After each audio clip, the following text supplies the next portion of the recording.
नमस्कार, मी मायावती अशोक सोनकांबळे, राहणार मातूर, तालुका भोकर, जिल्हा नांदेड. आणि आम्ही आलो आहे त्रिगुणा हॉस्पिटल धर्माबादमध्ये. माझ्या आईला 2012मध्ये पॅरालायसिस झाला होता. त्याच्यानंतर आम्ही पुणे, नांदेड, हैदराबादमध्ये ट्रीटमेंट घेतलेली, बट तिला काही रिझल्ट मिळालेला नाही. त्यानंतर मग आम्ही आयुर्वेदिक पण फक्त टॅबलेट घेतले होते. इथं पंचकर्मा वगैरे काही आधी केलेलं नव्हता. मग आम्हाला असंच सांगण्यावरून पंचकर्मा त्रिगुणा हॉस्पिटलचे काही माहिती मिळाली. मग आम्ही इथे आलो आहे. 7 दिवसाच्या ट्रीटमेंटमध्ये जवळपास आई माझी 2012पासून वॉकर घेऊन चालत होती.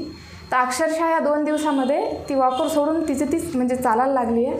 हे बघून आम्हाला अतिशय आनंदाची गोष्ट झाली. कारण डॉक्टर राजकुमार कोटकर सरांचे मनापासून आभार आहे. कारण माझी आई परत आधीसारखी चालायला लागली, याचा खूप आनंद आहे मला.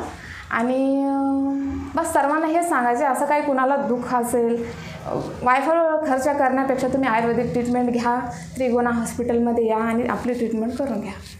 धन्यवाद.